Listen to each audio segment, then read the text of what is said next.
and welcome to FinTech Talk. I'm your host, Charles Orton-Jones. If you are in international business, you're affected by FX movements. In fact, even minor changes on the currency markets can massively impact profitability. So it really pays to have a sense of where markets and FX trends are going. But what is the best way of researching this? Well, one thing the industry relies on is Convera's annual report. Convera is the world's largest non-bank payment provider. And lo and behold, we're just 2 weeks away from the release of their new report called Are You Ready for 2025? So here to give us a deep dive into macro trends and currency movements for next year, we have two of the leading minds from Convera. So welcome to the show, Boris Kovacevic. Boris is the global macro strategist for Convera, and his colleague, George Vesey, lead FX thinker. Boris, George, great to have you with us. Hi, Charles. Thanks, Charles. Our pleasure. Cool, you're coming through loud and clear. Now, guys, the report's called Are You Ready for 2025? Personally, I am not. Trying to research this, I was really struggling with the amount of political uncertainty. Market's very hard to read. So I was just taken as a lead into this by an article on Inc.com, survey of American small business owners, entitled, aptly, I think, Small Business Uncertainty Hits a Record High. Entrepreneurs are feeling upbeat, but more uncertain than ever before. Sums up my emotions.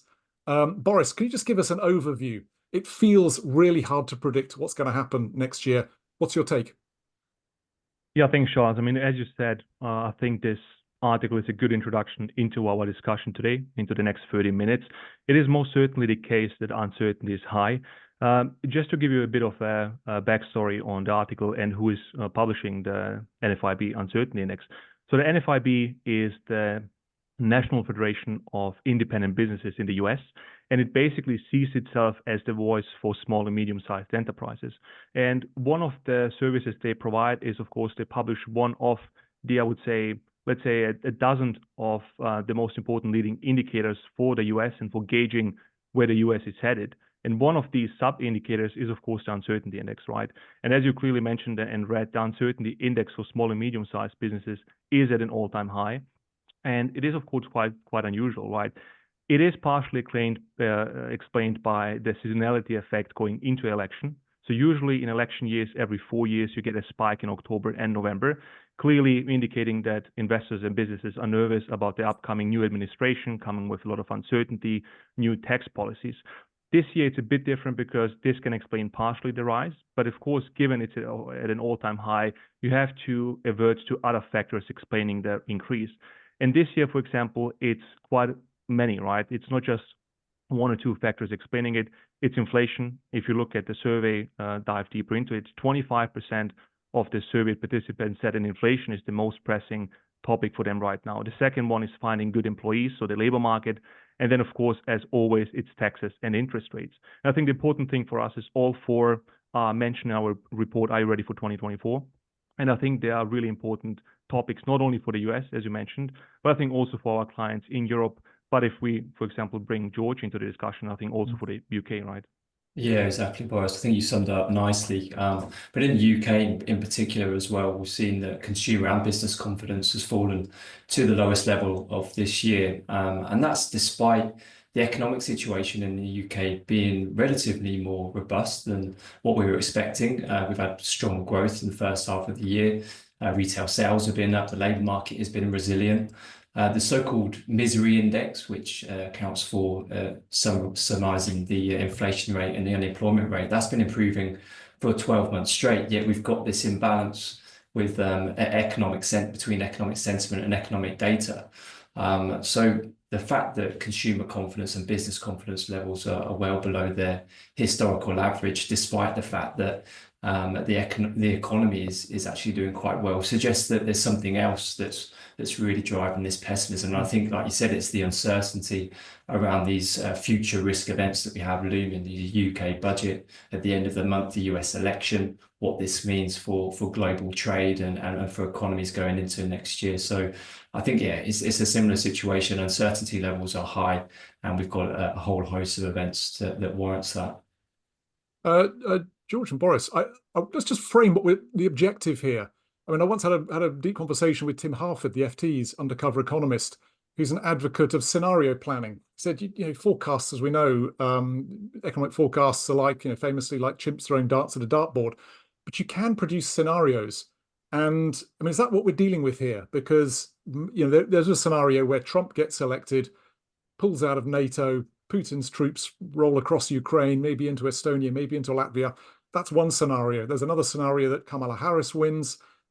There's static progress in Ukraine. So, I mean, is that what we're doing here? Maybe Boris, can you just flesh out here what we're talking about? Because we're not trying to, accurately forecast currency movements next year, because that isn't possible. What are we able to do accurately? That is a perfect question. I think you already mentioned the US election, and it gives us the perfect example to talk about is binary prediction models and, of course, the scenario guides that we are producing.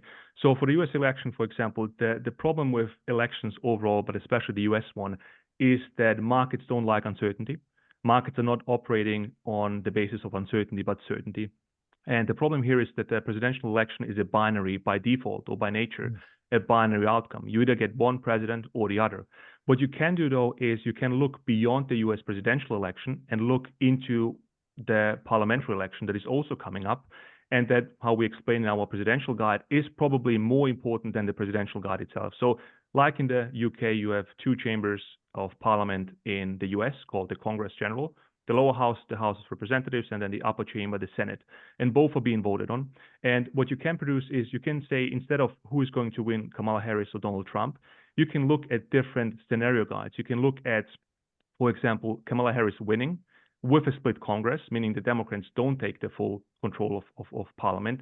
This gives you vastly different implications for markets than, for example, what analysts call the Democratic sweep, meaning the Democrats take the White House and they take both chambers of the Parliament. And you can do the same thing for Trump. And what we're currently seeing is that in recent weeks, we have seen a significant increase of the probability of a red sweep, meaning that Donald Trump takes the White House, but also the Senate and the House of Representatives are taken by the Republicans. And I think this is something that is worrying markets. Not per se that Republicans will be in charge, but that one party will control pretty much the executive branch and the legislative branch. And this is, I think, what has been, also somehow contributing to the uncertainty in markets, but also for businesses. Yeah, I think just to jump in there as well, Charles, in terms of the currency impact, like you say, scenario-based approaches is what we really advocate, because you can't, inherently, it's inaccurate to try and forecast exactly where a currency is going to end up. And with this situation that we've got with the US election, how we've seen markets react to a Trump victory is that it will be positive for the US dollar. And we do agree that that would be the case in the short term, but over the longer term, there's a clear historical bias towards the dollar actually appreciating during a Democrat presidential cycle compared to a Republican. So it's not just a clear-cut answer of the US dollar is going to strengthen under Trump and weaken under Harris, but you've got to look at the longer-term implications based on the policies that are being put forward as well.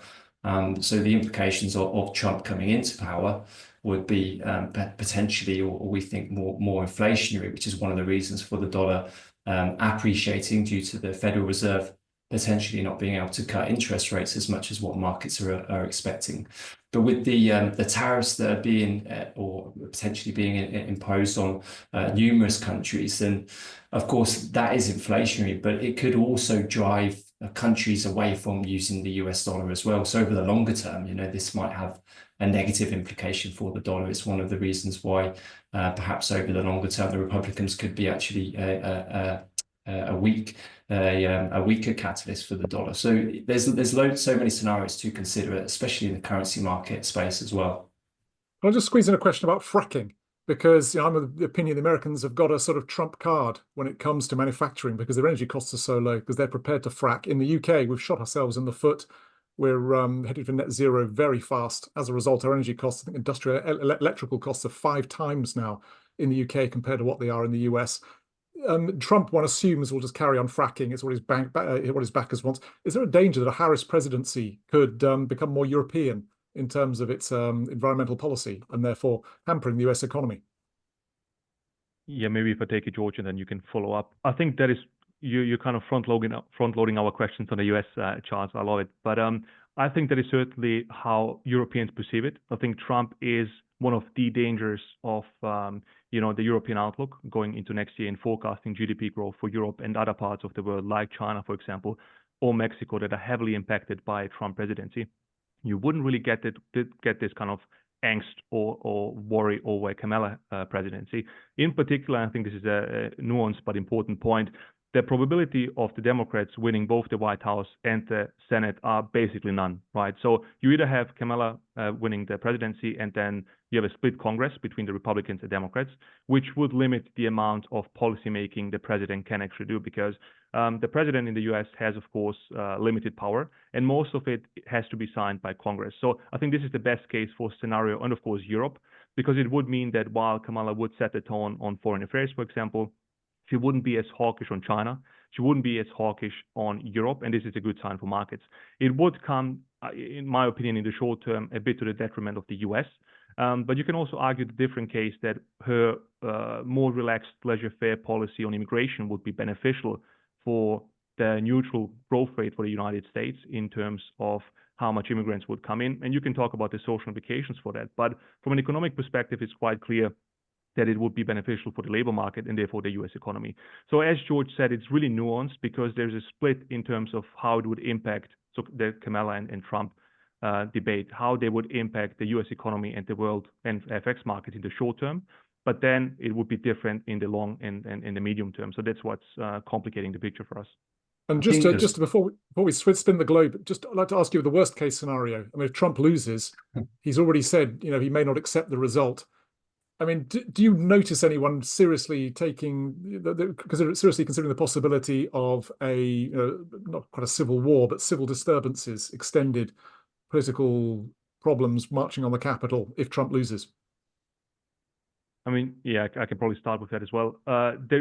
I'm not aware that any major investment bank or fintech is thinking about modeling that, because it's just unpredictable, as you mentioned. These are kind of the black swans that investors have to be prepared of. But in the short term, usually what you see, no matter who wins, given that political uncertainty and volatility do spike just immediately before the election, because as I said, markets don't like uncertainty.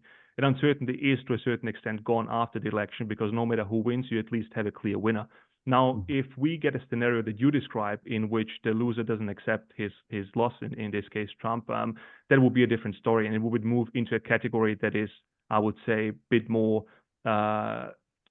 warlike in terms of modeling. It wouldn't be just a normal case where you extrapolate the trends you have had into the future. It would be really something that you would use warlike models and black swan models for that as well.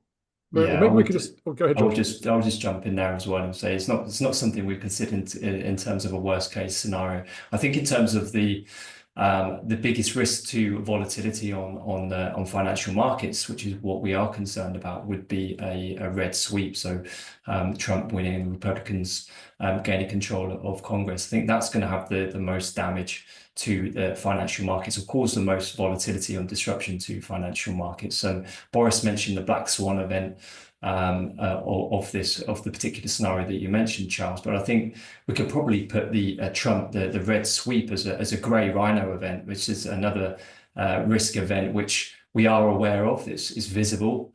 And we know it will happen, but for some reason, you're not taking the steps to kind of mitigate the risks of that happening at this stage until it's too late. So I think for us, in terms of our scenario planning, a red sweep would bring with it the most volatility to markets. Just to spin the globe, and the theme of today's discussion really is uncertainty, but Eurozone and the UK suddenly feel quite stable, don't they? I mean, George, the UK has a Labour government there was an investment summit this week, and Prime Minister Keir Starmer talked about his commitment to growth and unveiled a load of, well, did he unveil them or not, but many billions worth of investment. Inflation is low. There's no obvious disruption other than maybe the odd tax hike coming up. And maybe the same could be said of the Eurozone. There's no gilets jaunes in Paris.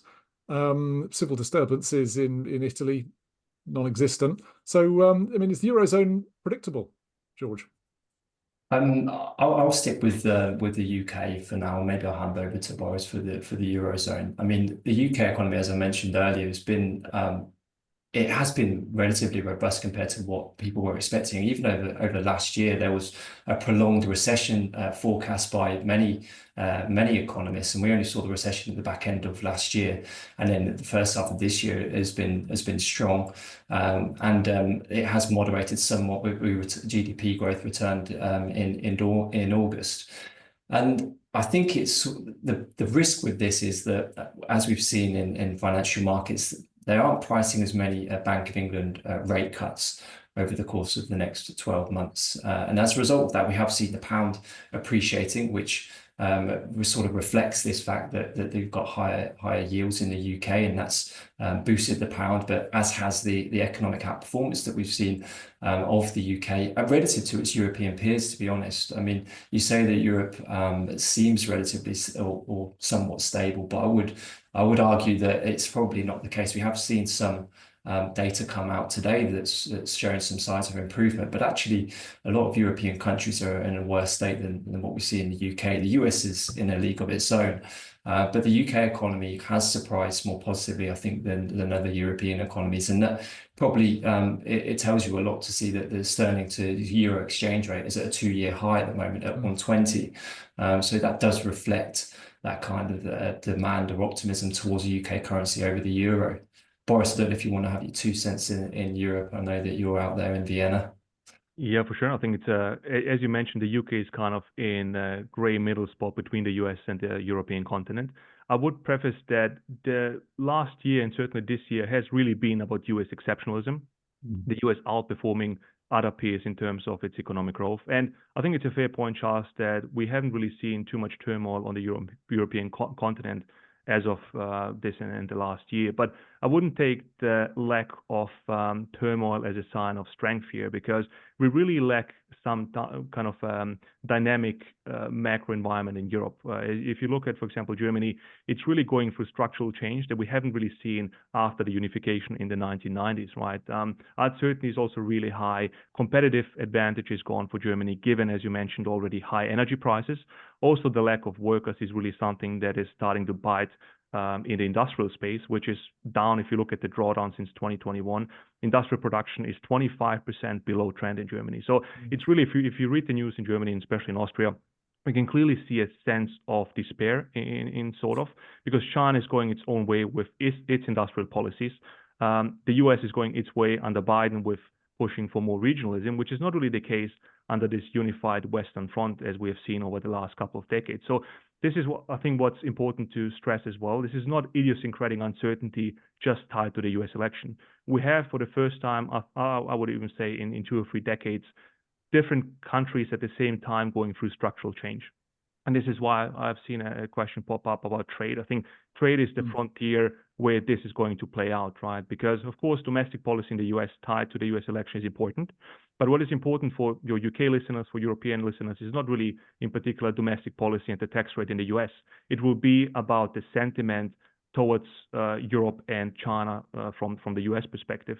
So are they going to give us tariffs of 10%? This would really be crucial and detrimental for European growth in China, because Trump has said that he wants to implement a 60% tariff on Chinese goods. And there are models out there saying that if China retaliates, this would basically come to a still stand of Chinese US growth.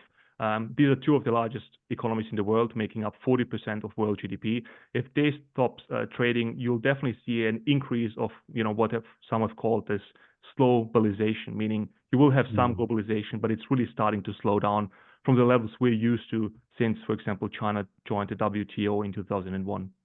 And I think Germany would be highly vulnerable to that, right? I mean, compared to the UK, Germany's reliance on China as a trading partner, it would feel those indirect effects of those tariffs that the US are threatening to impose on China. But compared to the UK, I don't think it would still take a hit from that, but not as much as say, Germany would. Absolutely We've right. got just two questions from the audience, which I think should frame just the final 10 minutes here. Darren Morton, which currencies do you expect to strengthen or weaken in the coming year? No sniffing around the bush there. It just wants to know. I mean, you guys deal with scenarios, but can you just give us a blunt, as blunt a forecast as is possible.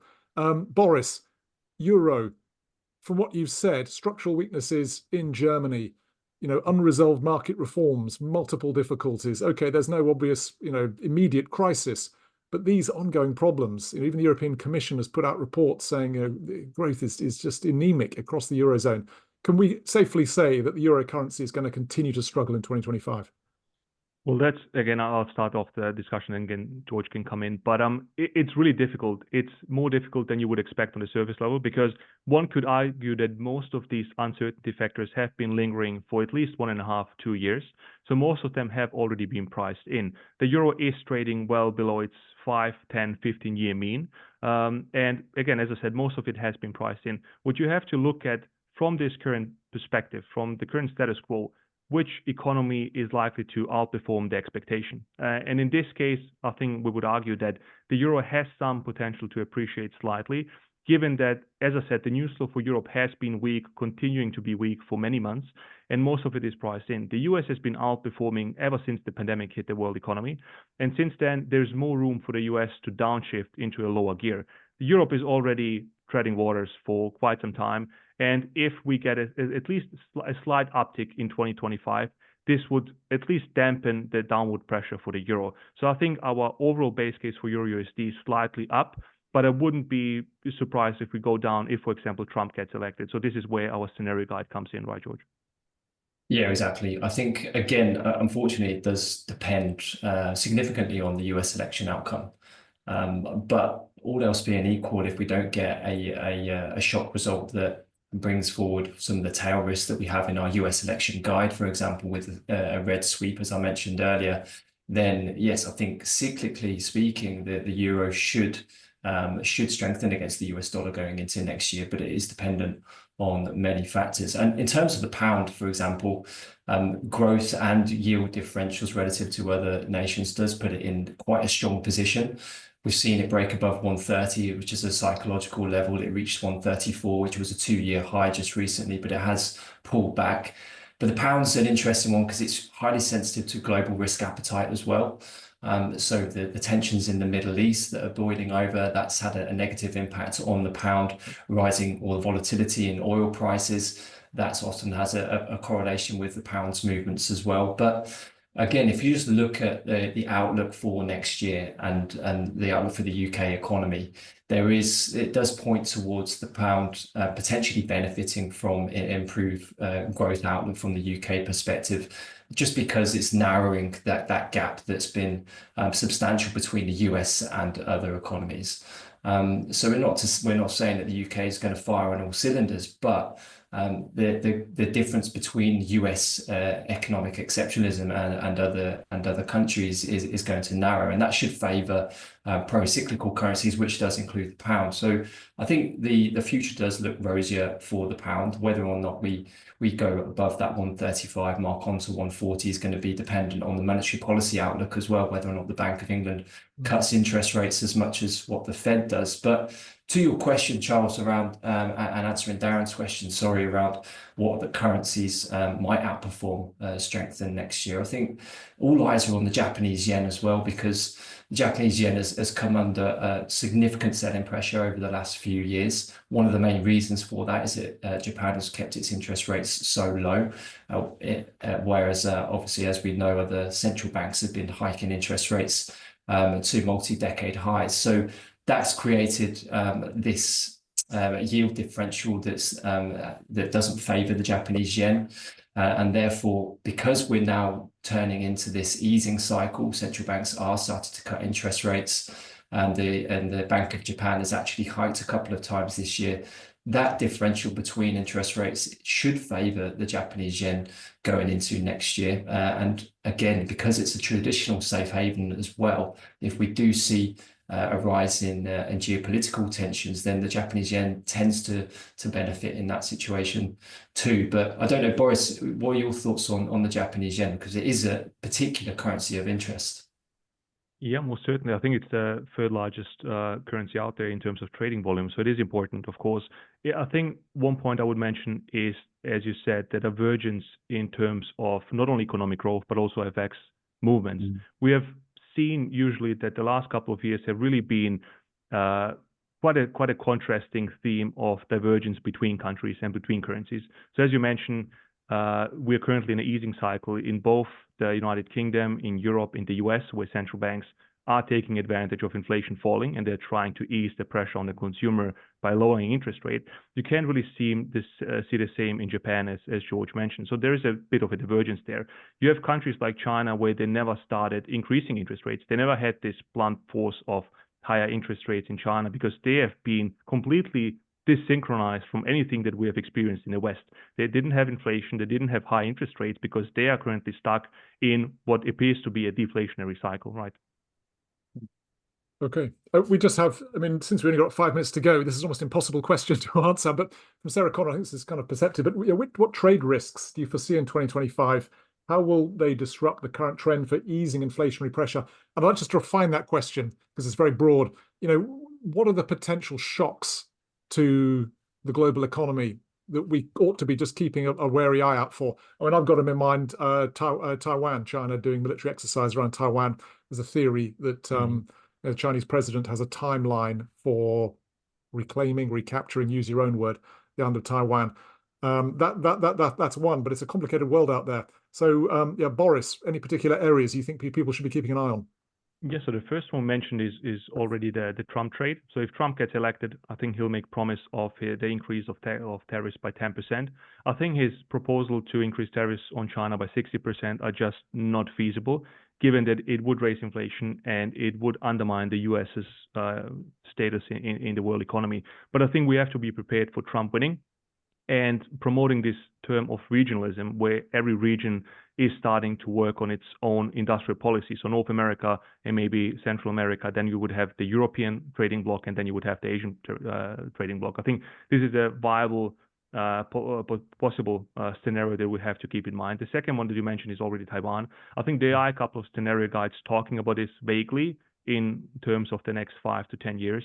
But this is just in a different dimension, I would say, in terms of its impact on markets. If this really happens, it would depend on the West's direction and its reaction to China attacking Taiwan. I think that's the main point. If the US makes promise of defending Taiwan as they verbally, indirectly did, then I think we would have the first conflict of the two largest economies in the world since the Cold War in the 1990s that ended, of course. If they don't start supporting Taiwan, then that would open up the Pandora box of saying what can happen in a world that isn't protected by US militarism. So it's a really complicated topic, but more so for political scientists than economists, because it's just too vague at this stage to really put into economic models. It's fascinating. And just to end, really, we've got 2 minutes to go. I'd just like to know how your clients are reacting to all this uncertainty. I mean, are you able to gauge with the market sentiment by looking at the strategies your clients use? I mean, do people do more long-term hedging if there's greater political uncertainty? Boris, what do people do? George, you want to take this one? Yeah, I mean, often companies with global operations, they lack the resources to run the kind of risk analysis that we do, and will have access to forward-looking currency market data and forecasts. So for the customers that we speak to, I think they really benefit from the kind of analysis that we're providing here. And for example, this Are You Ready for 2025 market outlook and our forecasts really underline the commitment to supporting our customers and the industry as a whole, because having access to this kind of insight does allow them to sort of identify any risks or opportunities that are out there, and prepare for the worst, not just hope for the best. And we are seeing some more long-term hedging strategies put into place because of the plethora of risk events that we have coming up. But as a whole, from our team's point of view, we produce this research, this insight to allow financial decisions makers to make those more informed international trade and payment decisions. Yeah, Boris, same with your clients? Yeah, pretty much. I think even if you go across the spectrum to just looking at investment flows, you have clearly seen a trend to more hedging being taken place, not only in FX markets, but also equity markets. And people have taken advantage of these new advancements in technology, be it in, of course, FX hedging with more multidimensional and more complicated products. But also, as I said, in equity hedging, in oil hedging, for example, if you just look at the oil market, oil volatility is at its highest since early 2022. So of course, investors are not blind to all these risks. And as George mentioned, it is more difficult for small and medium-sized businesses to navigate through this macro environment. But there's certainly, hopefully, our guides help them navigate through them. And as I said, there are a lot of options on the financial market space to hedge your bets in terms of the political and macro uncertainty. Okay, well, that's a thorough overview. Now, we started with the theme, it was uncertain, it was unpredictable, but I think you've really unearthed some of the nuances and threads that allow, hopefully, our viewers to make sense of what's going on in the global markets. If you want to download the report, it'll be available in a couple of weeks from Convera's website. And if some of you are going to Money 2020 in a fortnight's time in Las Vegas, Boris will be speaking on I'm looking at my diary, on the 29th of October. Boris will be talking about the US election. So check out the schedule and you can head along and hear Boris speak and hopefully say hello to him afterwards. So from myself, from Boris, from George, and from everyone here at FinTech Talk, thank you very much.